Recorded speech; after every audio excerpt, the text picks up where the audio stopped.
बनवणार आहोत. त्यासाठी साहित्य पाहूया. मी मिरच्या घेतल्यात, स्वच्छ धुवून घेतल्यात आणि मधनं चीर पाडून घेतली आहे. आता त्यामध्ये मीठ भरायचं. बेसन घेतलंय, ओवा घेतलाय थोडा, जिरे, खायचा सोडा घेतलाय, हळद आणि मीठ. तेल गरम करायला ठेवलंय. आता मिरचीमध्ये मीठ भरून घेऊयात.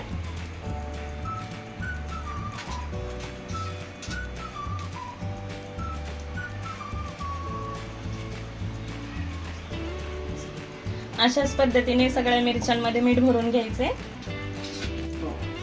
आता आपण बेसन पीठ मध्ये सगळं एकत्र करून घेऊया. आधी खायचा सोडा टाकू, त्यानंतर थोडी हळद, जिरे घातले, ओवा घेतलाय तो थोडा क्रश करून घालूया.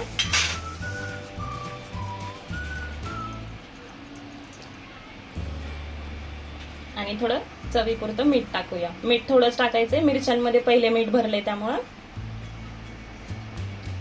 आता आपण सर्व एकत्र करून घेऊया.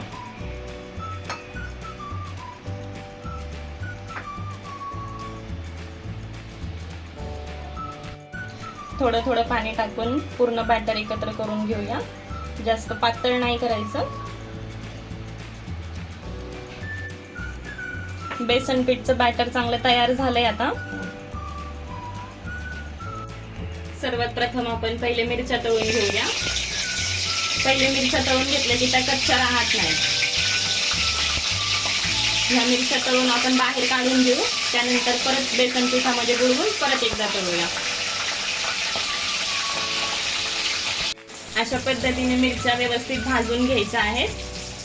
मी व्यवस्थित मिरच्या भाजून घेतल्यात. आता आपण काढून घेऊया.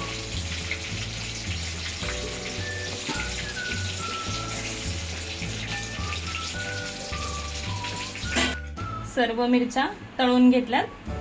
आता ह्या सर्व मिरच्या बॅटर मध्ये बुडवून पुन्हा एकदा तळून घ्यायच्या.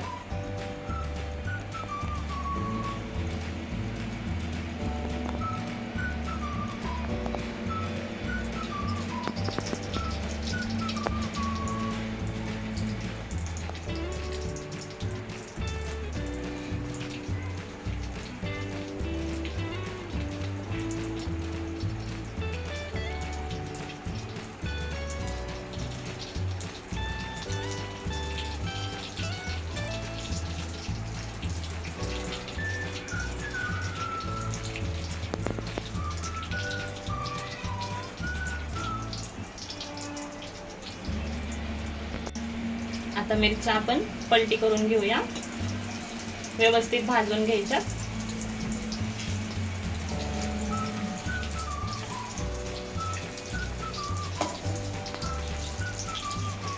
अशाच प्रकारे सर्व मिरच्या तळून घ्यायच्या आहेत बेसन पिठामध्ये बुडवून. मिरच्या व्यवस्थित भाजून घेतल्या आहेत, तळून घेतल्या आहेत. अशाच प्रकारे तुम्ही पण बनवा.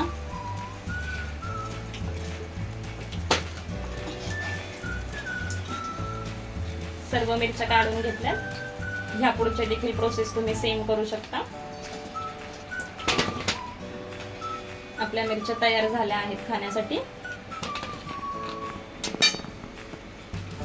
आपली मिरची भजी तयार झाली आहे. सर्व करून घेतलेली आहे. लाईक करा, शेअर करा, सबस्क्राईब करा. धन्यवाद.